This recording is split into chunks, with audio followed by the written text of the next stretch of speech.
Hey, Van City Church. I don't have to tell you that this is kind of a strange experience. Ordinarily, we don't have church online. We meet in person, face to face on Sunday evenings, and then you guys meet in person, face to face around a dinner table throughout the week. But I also don't have to tell you that these are unprecedented times, and we are doing everything that we can to stay up to date with the ever-evolving news cycle around coronavirus and COVID-19, and again, to do everything that we can to value others above ourselves, to demonstrate tremendous concern for those who are at risk, and to practice social distancing, and that also with the ever-evolving pace of the state and the city and everything going on around us. So for the time being, the idea is that you guys are going to be meeting like you're doing right now on Zoom calls, looking at thumbnails of people's faces in your community, and some of you are doing that thing where it's obvious that you're actually looking at yourself in the frame and not at everybody else. So stop that. Look at the other people in the community around you. And I'm sorry to say you're going to have to look at my face while I talk to you about Jesus and the Bible for a half hour or so. But the great thing about this all is that even though it's not the ideal, this is a resource that we have, a tool that we have for the time being to get to connect in some way. Even though it's not ideal, we get to talk and hear from one another and make the most of this time. So really that's our encouragement as the leadership of Van City from us to you, is to make the most of this time. We realize that it can feel a little weird or kind of silly at times to sit around and watch a guy talk to you, take communion on a Zoom call, but we still get to take communion. We still get to talk to each other. We still get to open the scriptures and ask questions and pray, even if it has to be through a webcam for the time being. So do me a favor, do your best to just make your peace with the strangeness of it all, embrace it, go with it for the time being. Our prayers are with you guys. We know that a lot of you are struggling and trying to figure out what happens next. Please keep us up to date with you. Email us, call us, reach out to us. And now is our time to actually gather in some way. So let's make the most of it.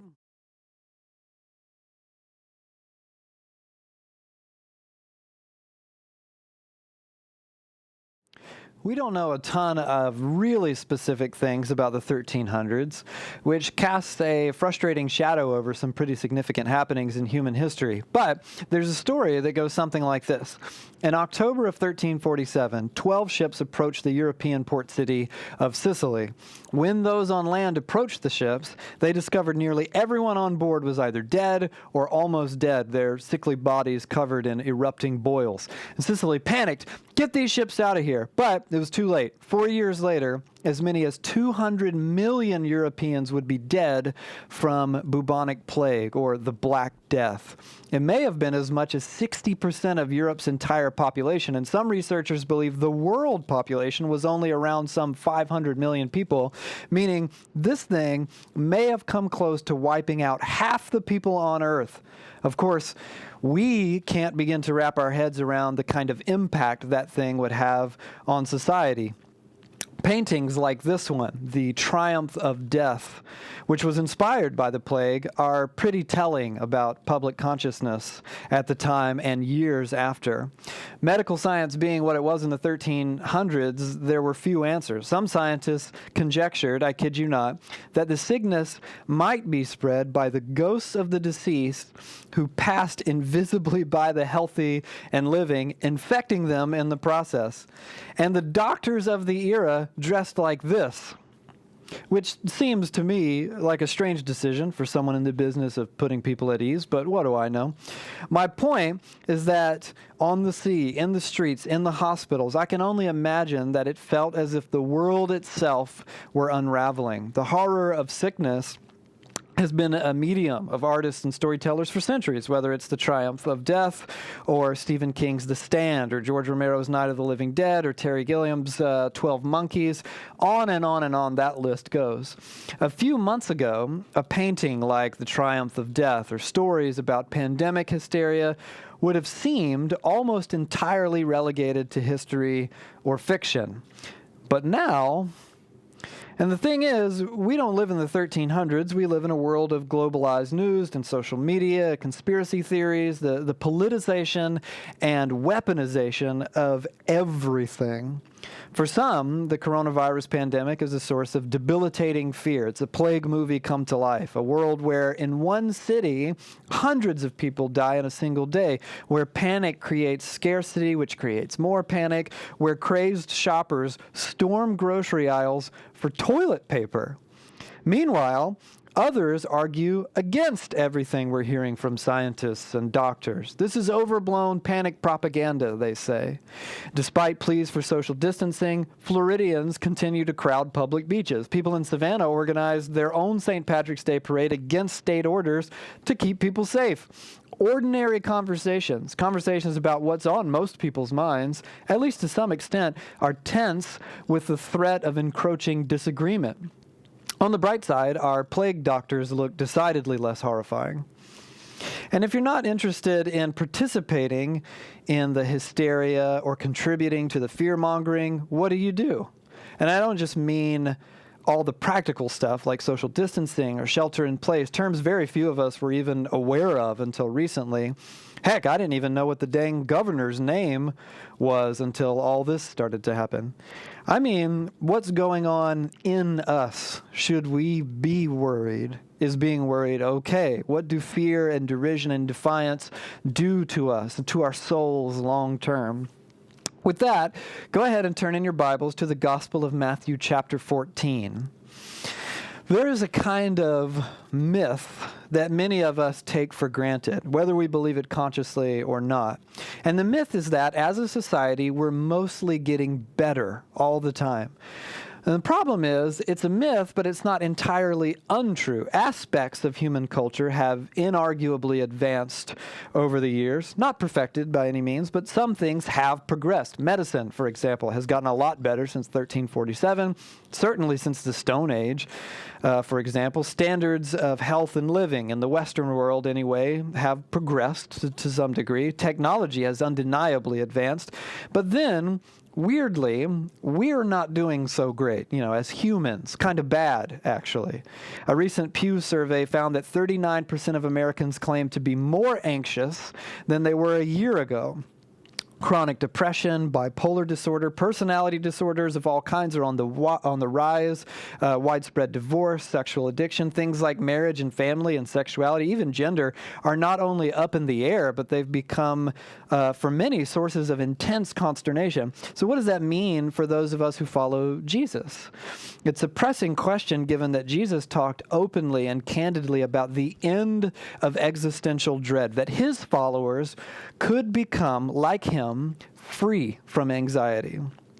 Did Jesus not account for pandemics and hysteria? How did Jesus' teaching to not worry about tomorrow, for example, sound in the streets of Sicily circa 1347? So the plan for the next little bit is to revisit a passage from the Gospel of Matthew that we've already unpacked in detail about a year ago. But I want to look at it again, examine it in light of everything that's going on at the moment. You guys ready to get into it here in the studio? Yeah, there we go. In context, the story that we're about to read begins right after Jesus has been healing all kinds of sick people. In a huge crowd, there was this miraculous provision of food. It was a whole thing. And then the story shifts gears. So let's read from Matthew chapter 14, beginning with verse 22. The text goes, "Immediately Jesus made the disciples get into the boat and go ahead of him to the other side while he dismissed the crowd." Now pause for a moment. That translation, "after he dismissed the crowd," is a bit clumsy. Jesus isn't rudely kind of just sending people away. "You are dismissed." One scholar I read actually translated that same line, "and when he had said goodbye to everyone." So remember, these are the same people for whom Jesus was moved to compassion in the language of the text. At the mere sight of them, he's been healing them, he's been feeding them, he cares about them. Jesus is in the midst of seemingly overwhelming need. They're sick people, hungry people, thousands of them, the story says. And his response to that is compassion, not stress or anxiety, but compassion. And that's not his only response. Keep reading, verse 23. After he had dismissed them, he went up on a mountainside by himself to pray. Now, at this point in the story, flashback, Jesus has recently learned that his friend, his cousin, John the Baptist, and a noteworthy prophet of God has been beheaded in prison. Jesus' immediate response to that news is to go and be alone with God. That's what he wants to do. We call this the spiritual discipline of silence and solitude. But in that story, when Jesus arrives at his place of sanctuary, he discovers that it's overflowing with people and their needs. And rather than send them away in frustration, hey, I need my alone time, you guys get out of here, he has compassion for them. He heals them, he feeds them, he spends time with them. But notice, in the story, Jesus doesn't shrug off his intention to practice silence and solitude. It's just been momentarily delayed. It's still very important.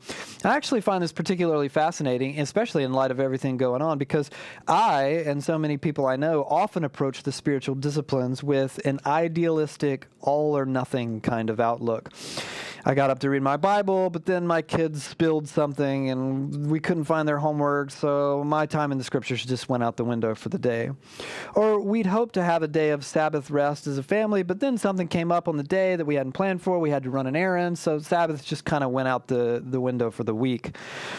But in the life of Jesus, the one from whom we're getting all this stuff in the first place, the spiritual disciplines, the lifestyle that we're pursuing, we can see that there are times when life itself throws our spiritual rhythm, so to speak, out of orbit.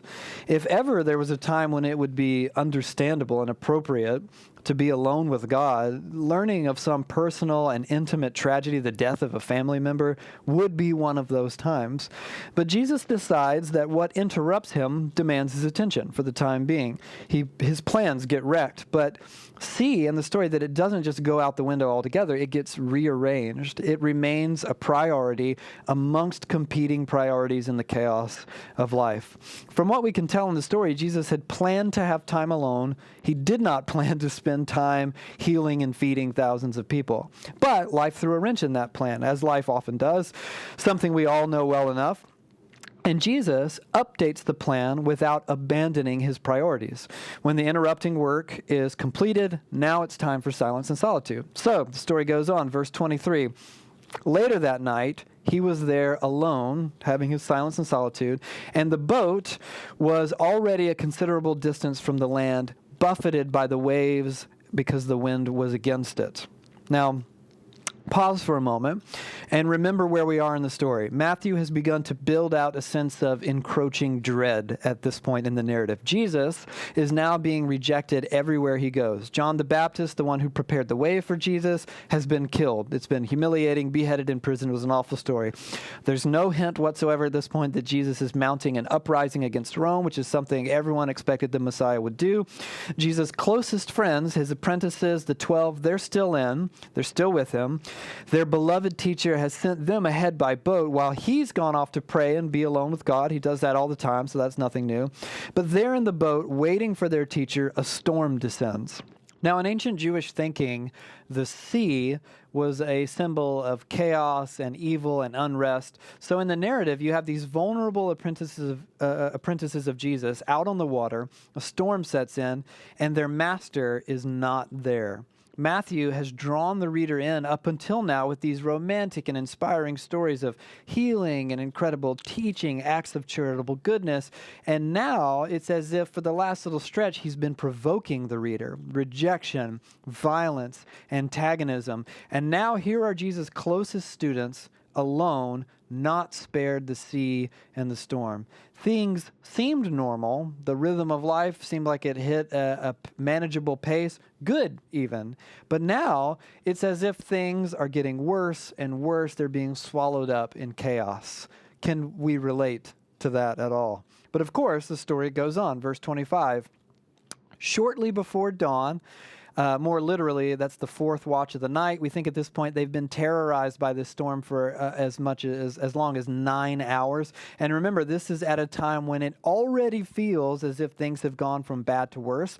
So we can only assume they're exhausted mentally, emotionally, even physically. And verse 25 goes on to say, Jesus went out to them walking on the lake. When the disciples saw him walking on the lake, they were terrified. It's a ghost, they said, and they cried out in fear. So imagine that you're discouraged, you're anxious, you're exhausted, you're already scared in an environment that you believe is inherently plagued by evil and chaos, a symbol of unrest, and a figure comes to you walking on the water. Now, to be clear, people don't ordinarily walk on water. So that's scary. It's plague doctor level scary. So in verse 27, Jesus immediately said to them, "Take courage, it is I, don't be afraid." Which seems like a simple thing to say, but there's so much here. This is called the tetragrammaton, which is Greek for four-letter word. Cam, you had to take Greek, and am I saying tetragrammaton right? Sounds like it. I got an A. So it's on his authority that I've skipped that in my education, and now because I can just call on him off camera. It's a Greek word that means four-letter word. Now, these are the Hebrew letters that make up the proper name of God. YHWH. It means I am who I am, or I am that I am, or even simpler, it means I am, which is where we get the title for God, the great I am. We pronounce the word Yahweh, but really, this is just the pronunciation more scholars think is best. We're not 100% sure. Ancient Hebrew has no vowels, so that's challenging. But maybe you're thinking, The name of God, Jehovah. it's a funny story about that. No one uses Jehovah anymore, but when they did, there was an interesting reason. See, over time, Jewish people stopped using God's proper name, fearing the Ten Commandment charge not to misuse the name of God. So they called him Hashem, which means the name, or more often Adonai, which means Lord. Jehovah is just the vowels from Adonai inserted into the consonants of Yahweh, or YHWH. Really. And since in Hebrew, Y's sound like J's and the W's sound like V's, you get the English transliteration, Jehovah. Weird, huh? Anyway, the whole point is that in the Bible, God isn't just God. He has a name, a proper name, actually. His name is Yahweh. Anytime you see the word Lord in all caps in your Old Testaments, that's God's proper name. Now, my Bible translates Jesus' encouragement to the disciples as, and I quote, "Take courage, it is I." But in Greek, after saying take courage, Jesus actually says only two Greek words, I am. So, having said all that, reframe the scene in your mind. The disciples are on the evil, chaotic, storm-tossed sea. Their hope, the Messiah, is nowhere to be found. But wait, there he is. And Jesus speaks, take courage, I am. God's name shows up all over the Old Testament, often coupled with the command to put fear away. Here's an example we believe Matthew had in mind. But now, this is what Yahweh says. He who created you, Jacob, he who formed you, Israel, do not fear, for I have redeemed you. I have summoned you by name. You are mine. When you pass through the waters, I will be with you. And when you pass through the rivers, they will not sweep over you. When you walk through the fire, you will not be burned. The flames will not set you ablaze, for I am Yahweh, your God, the Holy One of Israel, your Savior. And it's not just what Jesus says, but what he's doing while he says it. Look at this passage from Job chapter 9, which details some of the unique ways in which Yahweh, the creator God, is set apart from everything else in the universe. The text says, he moves mountains without their knowing it and overturns them in his anger. He shakes the earth from its place and makes its pillars tremble. He speaks to the sun and it does not shine. He seals off the light of the stars. He alone stretches out the heavens and treads on the waves of the sea. Now that phrase, treads on the waves of the sea, you may have guessed, can be translated walks on water. Matthew is presenting the reader with something incredible here. Jesus' declaration is more than just the staggering truth that he is more than just teacher and Messiah. It is also the reason the disciples can put their fear away. Don't be afraid, because I am. And the story continues in verse 28. Lord, if it is you, Peter replied, tell me to come to you on the water. Come, Jesus said. Then Peter got down out of the boat, walked on the water, and came toward Jesus. I love this story personally. In verse 28, my translation has Peter saying, "Tell me to come to you on the water." But the Greek is actually a little bit stronger. It's literally, "Command me to come to you." So there's this really sweet, faith-filled beauty to Peter's request. He understands that Jesus is his teacher and master, and more than that at this point. But somehow in the midst of this incredible spectacle, Peter wants to go to Jesus on the water. So here's a flawed analogy from my own imagination. I see a group of very small children who step outside and see their dad on a huge trampoline. He's bouncing so high into the air that it seems unreal. So all of them are buzzing with excitement, fear, astonishment. Seems incredible, otherworldly, maybe even a little bit scary. They don't want to get too close because they've never seen anything like this before. But one kid's first reflex is to shout, "Dad, pull me up with you." And maybe the rest of the kids are curious, but they're like, "Shoot, you can go ahead with that. We'll just watch." Now, of course, it's a flawed analogy, but there is a romanticized, faith-filled beauty to Peter's request. "Lord, if it's you, tell me to come to you on the water." And we don't know, of course, but I imagine Jesus smiling through the wind and the rain as he says, "Come on." And Peter freaking did it. He was walking on the water right up to Jesus, which in context is absolutely incredible. Wasn't God the only one to tread the waves in the language of Job? Yes, but remember, every miraculous thing that Jesus does, we believe, he does them empowered by God's Spirit, not just because he is God per se. Jesus is God emptying himself, becoming utterly dependent on the Father. So Jesus walks on water. He calls himself I Am, as both a declaration of his divinity and a demonstration of God's empowerment over his life. That Peter, by Jesus' decree, can also walk on water is another astounding reveal in an already incredible story, that disciples of Jesus can be filled with and infused by the power of God himself. Upon request and the gracious gifting of Jesus, they become more like God. Good grief, it's amazing. But of course, if you know the story, there's more to it than that. Look down at verse 30. But when Peter saw the wind, he was afraid, and beginning to sink, he cried out, "Lord, save me." So here is one of the apostles of Jesus. He is seeing at that moment with his own eyes his master, the Messiah, the great I Am, walking on water. With a simple invitation, Peter himself follows suit. Now he's standing up on water. And in the midst of all this, there's this chaotic storm going on all around him. Jesus is standing before him. And even then, he gets scared. Now, do me a favor, rewind just a bit and look at verse 27. As Jesus approaches the boat in full glorious reveal, he says, "Take courage, I am." And then what is the one thing that he asks of the disciples? Don't be afraid. We think, actually, that this is the single most repeated command in the entire library of writings we call the Bible. Do not be afraid. And then, just a few lines later in the story, Peter is out on the water himself in what was likely one of the most significant moments of his entire life. And the text reads, "But when he saw the wind, he was afraid." Stanley Hauerwas, the theologian, in his commentary on Matthew, has a great way of balancing Peter's complexity. He says, Peter is often criticized for being impulsive, for having little faith, for doubting. But such criticism should not overlook that he asks Jesus to command him to come to him. Peter begins his journey across the water toward Jesus with the recognition that this is not something he can do on his own initiative. Peter's faith is little, but he at least is beginning to recognize that faith is obedience. So here's Peter, full of faith, face to face with Jesus, I am, out on the water, and then, just like that, afraid.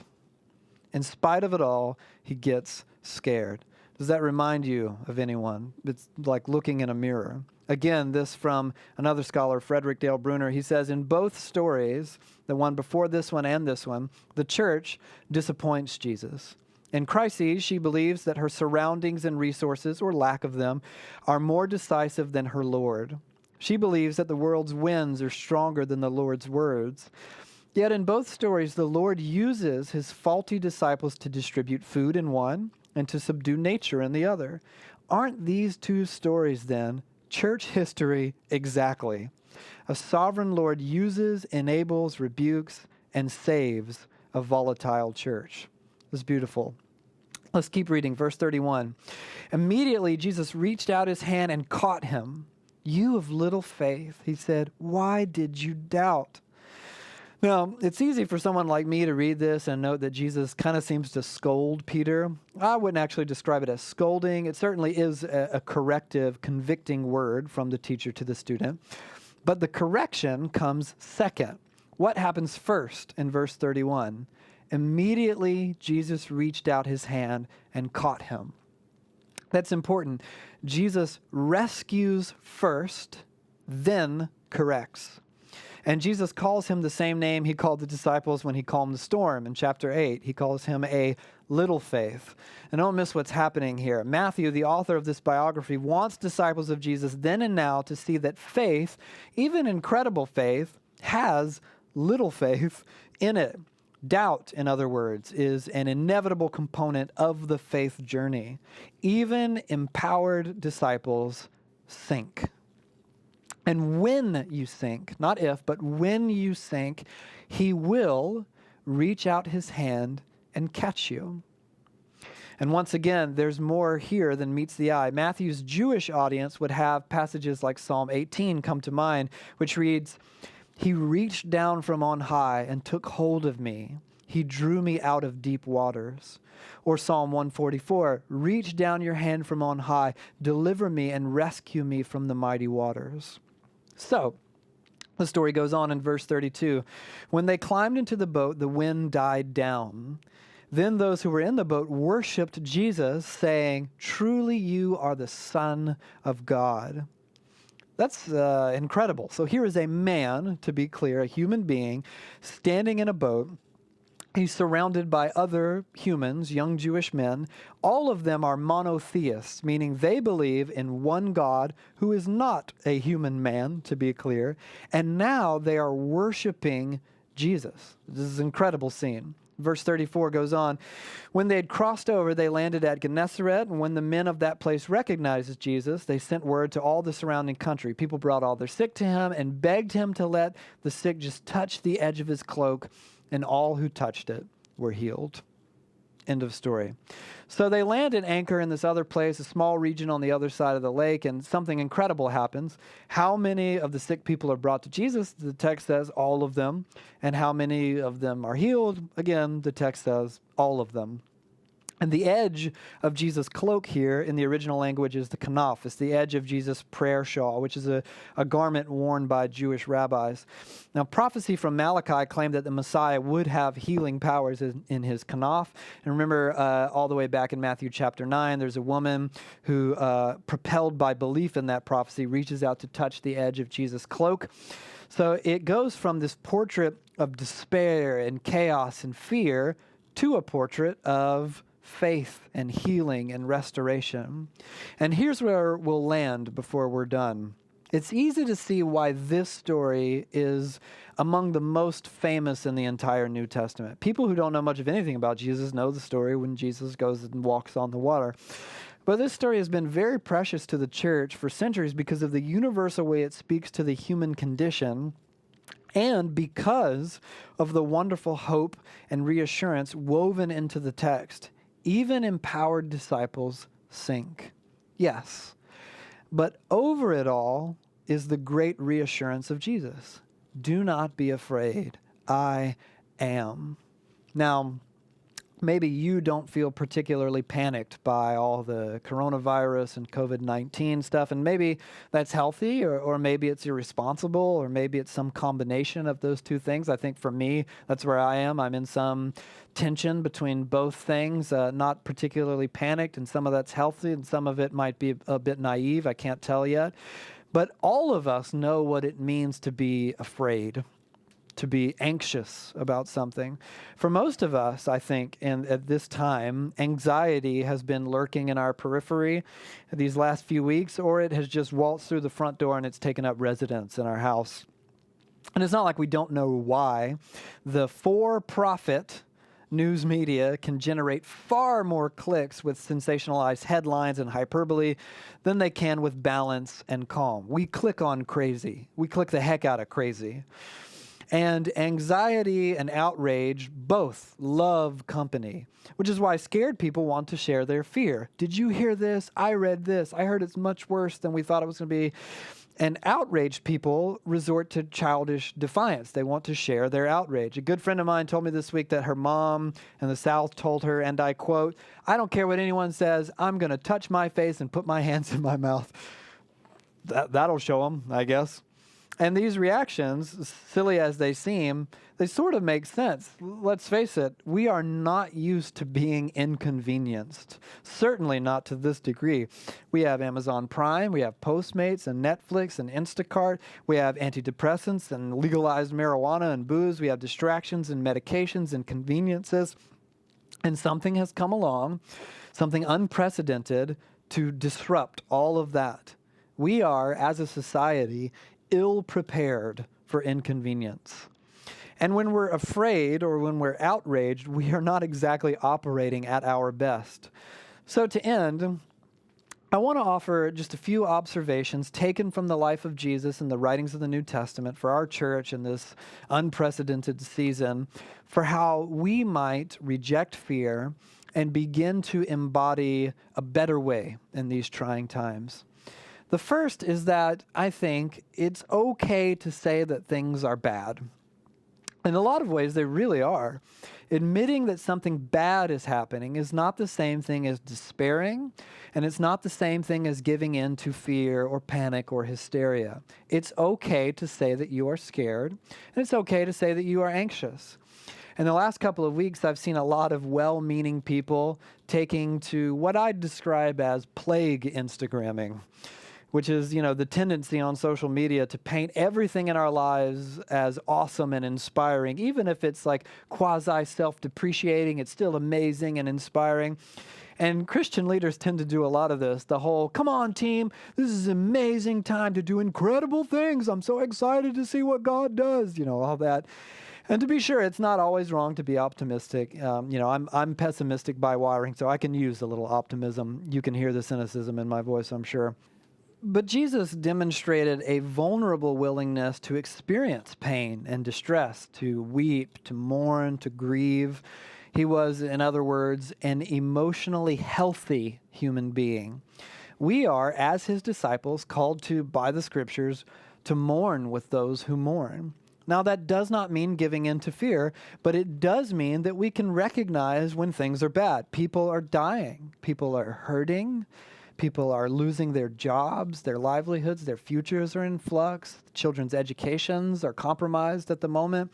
I read an article in the Oregonian last week that quoted a professor at Dixie State University saying, and I quote, "Things are going to be very difficult and very scary. Our economy and society will be disrupted in profound ways." And he was talking about the best, most helpful way forward, at least that he thought so. So you can read something like that in panic, or you can read that with acceptance. Maybe things will be very difficult and very scary. Acceptance without despair. Which means, and this is my second point, that we have to move away from either extreme. There has to be a tension between acknowledging the seriousness of a pandemic and everything going on in the world and giving into hysteria. I'm sure you've noticed that the more popular position is to take one pole or the other. Either the world is coming to an end, or this isn't even as serious as the flu. We shouldn't have to change a thing. Take Van City, our church, for example. For most of the people at our small church, from what we can tell so far anyway, information is changing all the time, coronavirus and COVID-19 are not very dangerous for most of the people in our church. But for some of the people in our church, it is very dangerous. And for many people in our neighborhood and city, and certainly all over the world, it is absolutely very dangerous. And we now know that this goes well beyond the death rate conversation. It goes into a conversation about available resources, how many health workers and hospital beds and ventilators we have, the rate at which we can realistically handle outbreak, all of that. It's a very complicated conversation. None of this is to be taken lightly, but taking things seriously does not mean giving into hysterics or hoarding resources, or panicking, turning social distancing measures into opportunities for self-righteousness, gluing yourself to the news cycle, obsessing over every single new update and possibility, worrying constantly about tomorrow. The idea is to acknowledge both things. Things are bad right now in many ways, at least they're bad, but that does not mean that we have to panic or become hysterical or give in to fear. But how can we live in that tension? C.S. Lewis once wrote, "The great thing, if one can, is to stop regarding all the unpleasant things as interruptions of one's own life or real life. The truth is, of course, that what one calls the interruptions are precisely one's real life," meaning life is inherently chaotic. This means that how you respond to an interruption is an indication of who you really are. So, what will you do with this time? I think of tonight's story and Jesus in the midst of grief and sadness, wanting to be alone and pray, and certainly with good reason. He's interrupted by sick and hungry people with needs and fears, and he's moved to compassion, then to prayer again, then back into the chaos. Jesus led anything but a life free of trauma or interruption or pain, and yet Luke, one of the biographers of Jesus, noted that, and I quote, "Jesus often withdrew to lonely places and prayed." Can that be said of me? Can that be said of you in the chaos of life? Remember that strange, fascinating story of Jesus being tempted in the wilderness by the devil? The story reads as if the devil intends to prey on Jesus while he is weak and vulnerable. He's been alone for a while, he's not eaten or had water, and so the enemy shows up to tempt Jesus when he should be weak. But we also read in that same story that Jesus has not languished in loneliness or hunger, but that he has utilized that time to pursue spiritual discipline. He's been practicing what we call silence and solitude, which just means being alone in the presence of God. He's been fasting, which is a way that one prays with their entire bodies, so that what could have been the place of weakness becomes instead the place of strength for Jesus. You and I have that same exact opportunity. Many of you have unexpected and frankly unwanted time on your hands. Time you got back from a lost commute or a lost work day or a lost vacation or trip or whatever it might be. And these scary or frustrating pockets of disruption can become vulnerabilities that the enemy will exploit, or they can become reserves of spiritual strength and resilience. Will you use that extra time to pray, or will you make extra time in the chaos of this moment to be in the scriptures? Will you take the ordinary rhythms of your life and spirituality and organize a new rhythm for this season so that you can seek God's voice more than ever? To live that out, we actually need each other, which, given the circumstances, sounds weird, I know, but it presents for us the challenge to be creative and proactive. Family, even at a social distance. Now, none of this is what we want for our church. We're not really into the online church thing personally. We certainly don't want communities which are designed to have, face-to-face interaction around a dinner table and vulnerabilities, sharing life and burdens, kids running around, all that kind of stuff. We don't want communities meeting through video conferencing like you're doing right now, but we have to be creative. We have to be resourceful with what we have. So, in this time, ask someone in your community to set up a scheduled weekly phone call to check in. Ask how you're doing, ask how they can pray for you, and vice versa. FaceTime a close friend on a regular basis.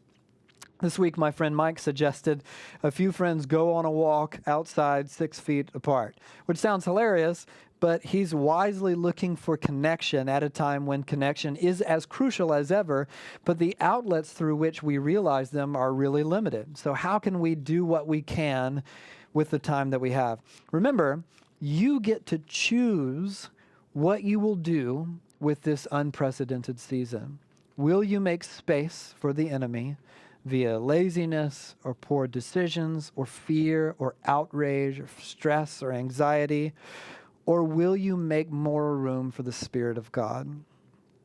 Finally, let me reiterate something that sounds ominous, but that I believe holds the key to freedom in this. Do not fear doesn't mean there isn't anything to be afraid of. In Jurassic World, Simon Masrani wisely observes that the key to a happy life is accepting that you are never actually in control. Seems funny, it always ends up in Jurassic Park with me for some reason, but it's a great little line because it's so consistent with the ideas out of which Michael Crichton wrote his novel in 1990. Life is inherently chaotic and unpredictable. To obey Jesus and listen to his command, do not be afraid, that does not mean somehow convincing ourselves that there is nothing to fear or that everything will work out in our favor. It is the far more difficult but far more freeing ability to recognize that things might be bad, but that we don't have to be afraid. Maybe you're afraid or anxious, and maybe with good reasons. For you, it could be the sickness, or your livelihood, or your job, your education, your kids, your plans for the next few months, and really indefinitely kind of put on hold or uncertain. Those are bad things. And yet, in it, if we look, we can see Jesus coming to us on the water. I am. Do not be afraid. It doesn't mean that there's no storm or that the storm isn't dangerous. But in all of that, there he is. Somehow, in that lies the secret to resilience. Jesus coming to us on the water. I am. Do not be afraid. Now is the time to look and to find him there.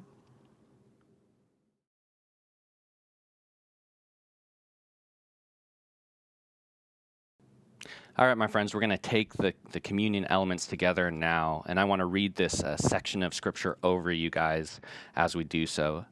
The apprentice Paul wrote this to the church in the city of Rome. For those who are led by the Spirit of God are the children of God. The Spirit you received does not make you slaves so that you live in fear again. Rather, the Spirit you received brought about your adoption to sonship, and by him we cry, Abba, Father. The Spirit himself testifies with our spirit that we are God's children. The bread and the cup symbolize this reality of relationship with our Father, where the Spirit of God dwells in us and brings us into adoption with him. So we take the communion elements, the bread and the cup, and we take it as an act of faith. Even if we don't feel it, even if we do feel that fear, we are acting in faith and symbolizing this relationship we have with our Father and the empowerment of the Spirit in each one of us. So go ahead and take the bread and the cup together.